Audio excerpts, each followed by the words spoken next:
Existe uma dificuldade que eu noto sistematicamente quando estou no público tentando trazer uma ideia. É aquela dicotomia espírito-matéria, que foi objeto de discussão filosófica para diversos autores. Espírito-matéria, e aparentemente as pessoas encaram espírito e matéria como um antagonismo total entre um e outro. E aí, em algumas situações, quando eu quero esclarecer algum posicionamento de natureza fisiológica, por exemplo, uma descoberta científica, ou quando eu me alongo numa explicação de natureza fisiológica, algumas pessoas se impacientam e perguntam: mas o que é que isso tem a ver com o espírito? O importante é o amor, o importante é o sentimento, o importante é isso ou aquilo, e desprezam totalmente o componente orgânico da vida, ou desprezam totalmente um corpo. Que existem correntes filosóficas que fazem isso ao longo da história, um desprezo total pelos aspectos físicos da nossa natureza.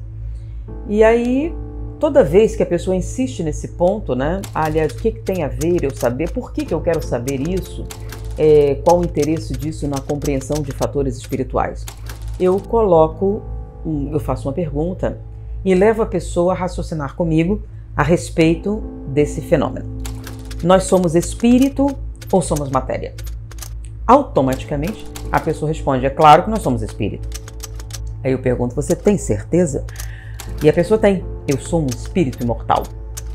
E eu pergunto: bom, se você é um espírito, quem sente a raiva, o espírito ou a matéria? A pessoa naturalmente diz: é o espírito que sente a raiva. Então por que quando eu dou uma medicação sua raiva passa? E a pessoa fica um pouco sem ação. E aí eu faço uma outra brincadeira. Vamos então a uma outra questão. Você tem uma jovem senhora, calma, doce, um amor de pessoa, que uma vez por mês se transforma numa megera horrorosa. É uma obsessão que vem uma vez por mês? Ela fica possuída por um espírito maligno uma vez por mês? E depois da brincadeira, algumas pessoas respondem: TPM. E a TPM existe? Sim, existe. Está no espírito ou na matéria?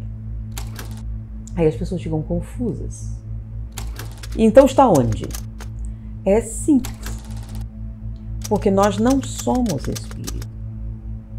E tampouco somos matéria. O Livro dos Espíritos é até bem claro nisso. Nós somos alma.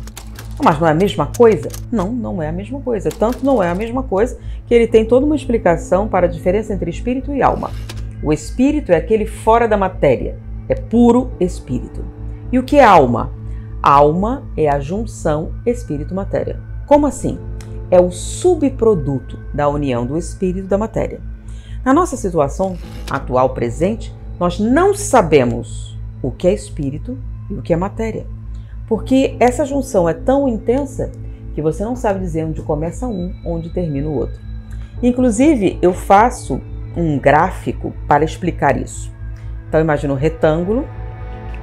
Esse retângulo está dividido por uma diagonal, tá? Um triângulo com a base maior embaixo é a influência material. E o triângulo com a base maior em cima é a influência espiritual.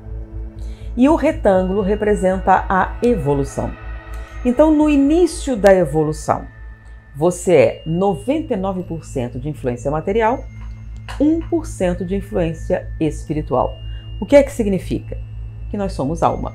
Porém, o comportamento desta alma é influenciado, na sua maior parte, pela matéria. Então, podemos dizer que você é o que come, o que bebe, o meio ambiente. Ou seja, o maior fator a determinar o seu comportamento provém do que está ao redor de você.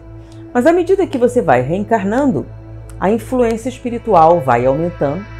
Aí, no meio, mais ou menos, você é 50% de influência material, 50% de influência espiritual.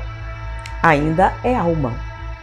E à medida que a evolução continua, você chega no ápice dessa evolução, onde você é 99% de influência espiritual, 1% de influência material. Ainda é alma? Sim, ainda é alma. Mas quem é o fator determinante do seu comportamento?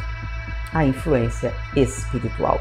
Ou seja, todos nós reencarnamos, todos nós somos sujeitos à influência material, porém a reencarnação não é igual para todo mundo. Assim como a desencarnação não é igual para todo mundo, depende. Depende do quê? Depende do seu grau evolutivo. Depende do tamanho da influência material. Depende do tamanho da influência espiritual. Então, de acordo com essa tabelinha, você pode entender que para algumas pessoas o DNA é indeterminante.